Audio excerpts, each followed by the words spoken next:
Hello, everyone. It's Cam from Arsenal Theory Podcast. It's been a while, and sorry about that. It's been so busy with work and kids and all sorts of stuff. But after the result yesterday, couldn't not do a video, and really wanted to do one last night, but it was just so late. Had to do it today. And it's so cold in the garage, doing it very Christmassy from the living room. Only one place to start, obviously, Luton 3, Arsenal 4, incredible game of football, like an old school FA Cup tie. That's exactly what it felt like. And Arsenal got the business done right at the end. I'm going to go through the game just in the kind of order of things that it all kind of took place on. And then after that, I think we'll get into some breaking news to do with Arsenal and injuries and Tomiyasu and stuff. But one place to kind of start, which is Arsenal going 1-0 up at Kenilworth. Got a terrible record there as well. We hadn't won there in, I don't know, it was a long, long time, like 20 years or something. I put Martinelli gets revenge because he opened the scoring and he was getting kicked pillar to post. They were slicing him down, kneeing him in the back. They were doing everything they could to get him out of the game. And at one point, I thought he was going to get subbed off within the first kind of like 5-10 minutes. He looked really, really in a bad way. But he, got his head down. He stuck with it, was being very aggressive back, and got the opening goal. A lovely move, all made by Gabby Jesus. The ball goes out for an Arsenal throw-in, about kind of 5 yards away from the Luton corner flag. Gabby takes it really quick to Saka, who cuts inside into the area, pulls it back from Martinelli, who's running in, and it's a bit of a P-roller, but they all count. Goes into the bottom left-hand corner of the goal. Goalie didn't really have much of a chance. Defender couldn't get a block in. 1-0. And you're thinking, oh, nice early goal. It's clearly going to be a straightforward 3 points. But then you remember it's Arsenal, and that's not really how it goes. Because unfortunately, within about 5 minutes, Luton hit back through the first of a couple of corners they were going to do very, very well from. So ball comes in, great corner in, and Arsenal lose all their markers. Luton player comes up, bangs it in. Raya's got no chance, basically. He's got no chance of getting that. Just a good move by Luton. Arsenal a bit all at sea, let him back into the game. And it was at that point that I actually said to myself, oh, it's going to be one of those kinds of games, isn't it?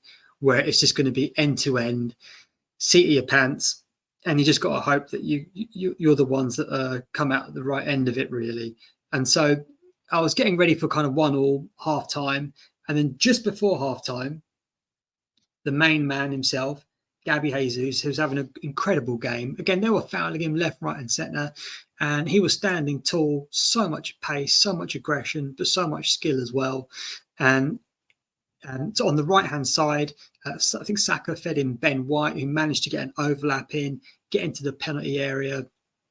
And he dinks this ball in. But the great thing about this ball, when he dinks it in, is Kai Havertz is running in. And he's like a decoy, essentially, because he's taken 2 Luton players with him. So 2 Luton players have run in with Havertz. Havertz has run kind of under the ball, leaves Gabby Jesus free at the far post, just to nod it in. 2-1, half time. You're thinking, oh, this is great. We just need to get that third goal, calm everyone's skins down, and this is going to be plain sailing. Get the boys back in at half time, tighten up a bit, serious faces on, that kind of stuff. But unfortunately, no, because David Raya had other ideas. For some reason, he woke up today and just decided to give Ramsdale a chance of taking his spot, because he had a proper howler. So Luton have obviously suspected that we're vulnerable on corners, and they're right to think that. They get a corner, it comes in, Raya comes out to claim it, gets nowhere near it, doesn't get a glove on it, just completely makes a proper hash of it, gets beaten to the ball by the Luton defender, and it's 2-2. And we're back to the wall again, and you're thinking, okay, we're just going to have to dig in deep and maybe see if we can just get a bang, 2 goals quickly, just to put the game to bed, go 3-2 up, then go 4-2 up, kill things off. But no, again, David Raya clearly let that mistake kind of get to him a bit too much and had a real poor situation. I'm going to take a bit more time on this one. So Ross Barkley, who had a really good game for Luton, got away from Odegaard.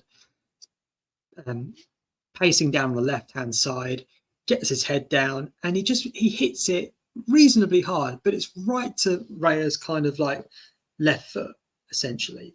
And for some reason, instead of just sticking his foot out to kick it out or just deflect it, he tries to jump down and catch it. And obviously he can't get down quick enough. And the ball goes under him, and it's 3-2 to Luton, and he's made two terrible mistakes. I mean, one of them, you can let some shit slide, but two, it's like, oh, it's really not good. And in fact, someone, I can't remember where I heard this, but someone was saying that goalies, especially top goalies, you're allowed to kind of give them 2 or 3 big ones, big errors a year over a season, and you can kind of let that go. I mean, I think Alisson made a mistake in the Liverpool City game recently. Ederson might have had a couple of dodgy ones, but maybe 2 or 3 a year tops. Aaron Ramsdale and David Raya have had 3 or 4 cock-ups already. And it's, what is it? It's the 6th of December. We've still got like more than half a season to go. Well, we've got big problems. We've got big problems at the back. And so Luton go 3-2 up. And that was the first time where I thought, oh no, it's going to be one of those days. I think I'm not going to get any sleep. It's going to ruin the week.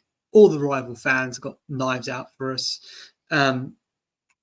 So yeah, wasn't best pleased at all. Luckily, there was still a bit of time left, and Kai Havertz, King Kai, which is saying something coming from me because I've not been impressed with him at all, gets a trade. I think he's starting to get a trademark finish now, which is like a dink or a toe poke from like 6-7 yards out, because that's pretty much how all his goals have been so far.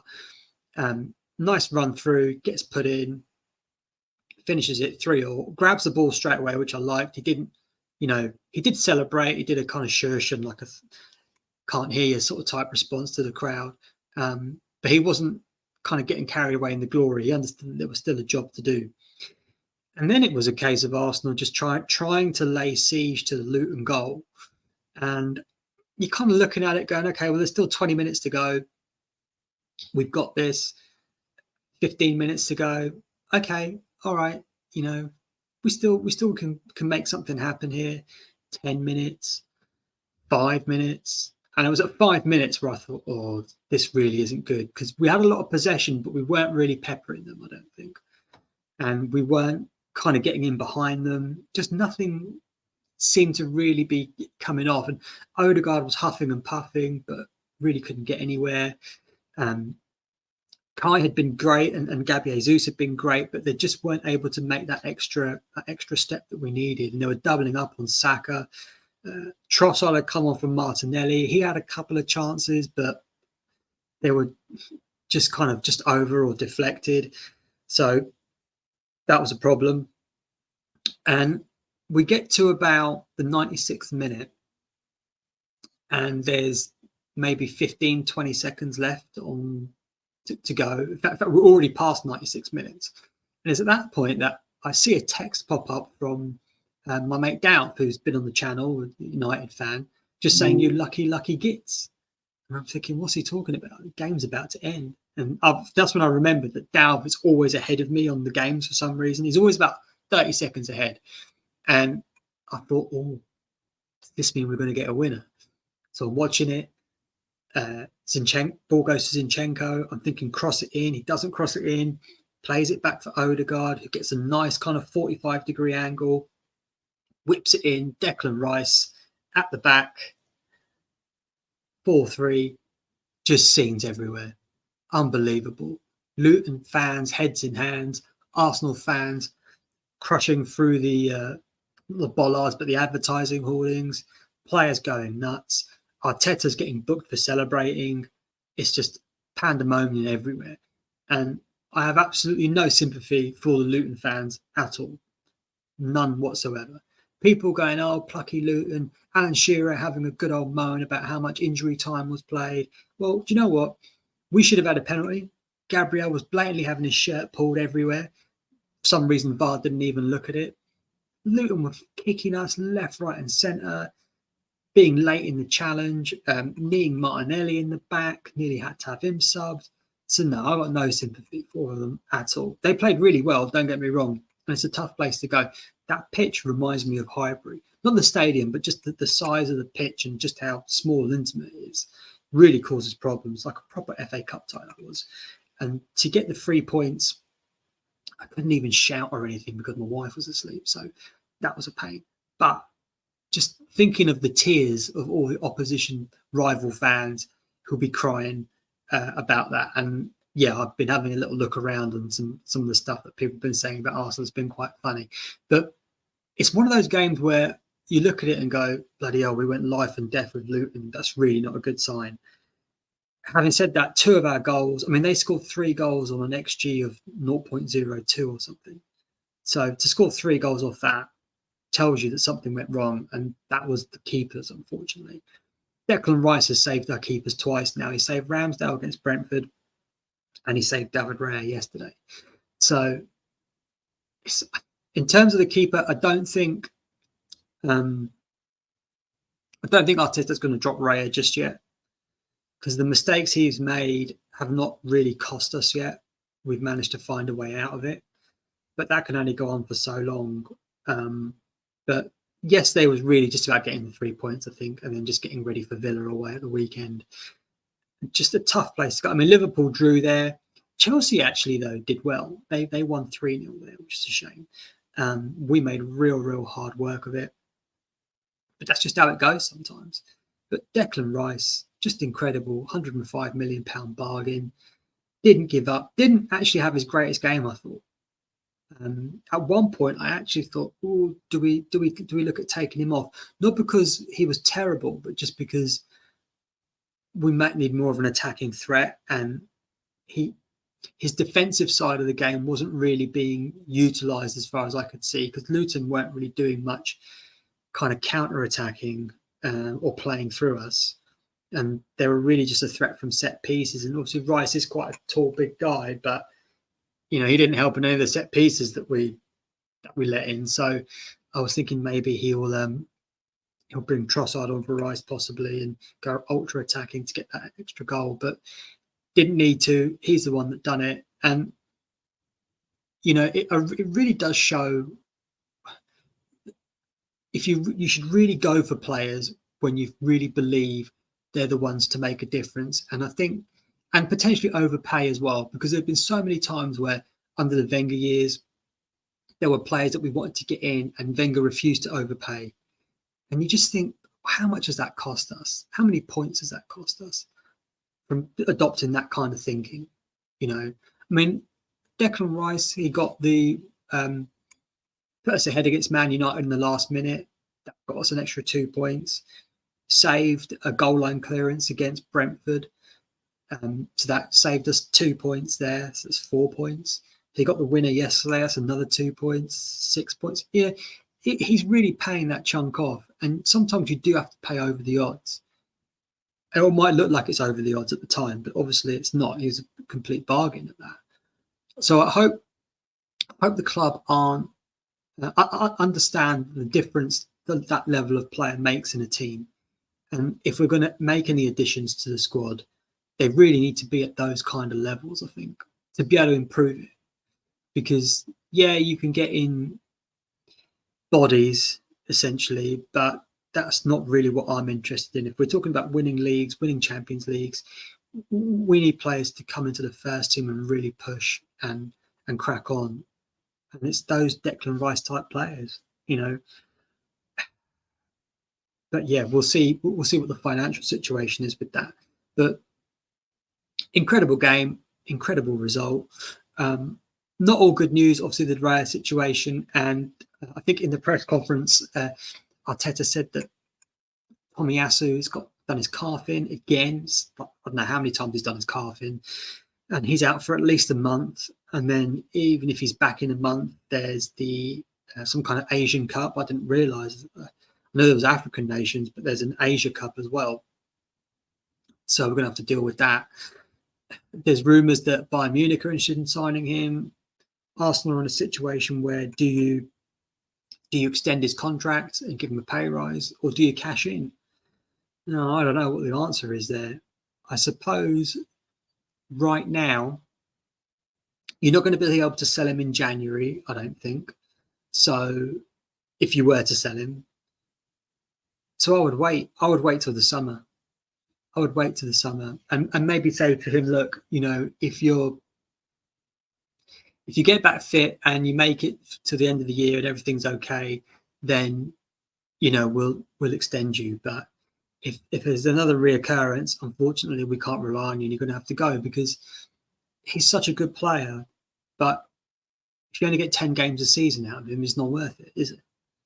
And the same could be said of my favourite Emil Smith Rowe. And if we sold him, I would understand it.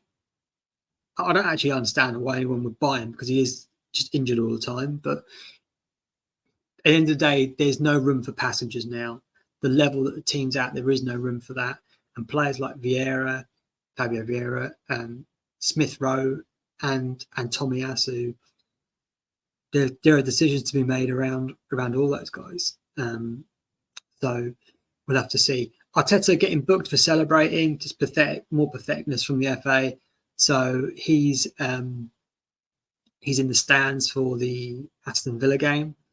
Big shame there. But the assistant Albert will have his AirPods on. I'm sure I'll be communicating with him through it. So one other interesting thing I saw afterwards was they tried to, when Arteta was getting interviewed after the game, they tried to kind of get him to talk about the goalies. And they were saying, David Raya made a couple of mistakes today. Not great. What do you think? And he just refuse to answer the question. He just said, I'm so happy with the team. They played great, just refusing to acknowledge it. Was the response of opposition fans so salty? They're so just negative and will just refuse to give Arsenal their credit. So I was let's do this on here. I was having a look online earlier on, and this is Arsenal's next 5 games, by the way. We'll have to get into them at some point. And there's just people really, really not impressed with what's going on. So let's have, where has it gone? Here we go. Here. Now let's see if this works. Everybody go spam Miguel. Chelsea fans. Chelsea fans hate watching on Arsenal. Luton. Just praying for it. It's Luton. And where they go, I'm not. I can say Kai Havertz saved them. Kai saved them a point. Yeah, he saved them a point. No fucking way. See, he's got it. He understands what's happened. Oh, you are kidding me. Basmati rice scores. Kidding me. No way did they score a 4th.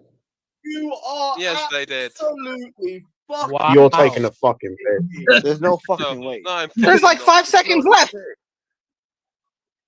Oh my god. Why the fuck would You know what the worst thing is? Oh no, you know what the fucking worst thing is? You're gonna get those fucking Brexit fucking Chelsea fans talk about how hard. I have to hear fucking Chelsea fans talk about how Rice, how much of a lead. I mean, imagine that. Imagine your whole evening being built around another team dropping points. How pathetic is that? Oh, actually, I'm going to be doing that in a few minutes, watching the United Chelsea game, but I don't count. Either Rice is because he scores and he's been dog shit. Look, this player saying Declan Rice has been dog shit. I mean, he didn't have his greatest game, but he wasn't dog shit. He just scored a last-minute winner. For fuck's sake. 6 minutes and 30 seconds. Wow. You are fucking shitting me, man. It's Lewis, the Chelsea fan. God damn it. Oh, fantastic. Fuck me. Fantastic stuff. Why the fuck are the people in the chat saying it's over then?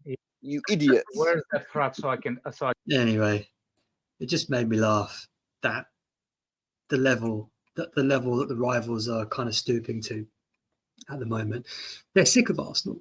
They're sick of Arsenal getting last-minute winners. They're sick of us being back in the race for things, and they just need to get used to it, and they need to look at themselves. Chelsea fans getting upset, you need to look at your own club. You've got bigger problems than worrying about what Arsenal are doing at the moment. So, yeah, I'm going to leave it at that. I might start doing some attempts to do some reaction stuff actually, because I think there's some good comedy gold in there.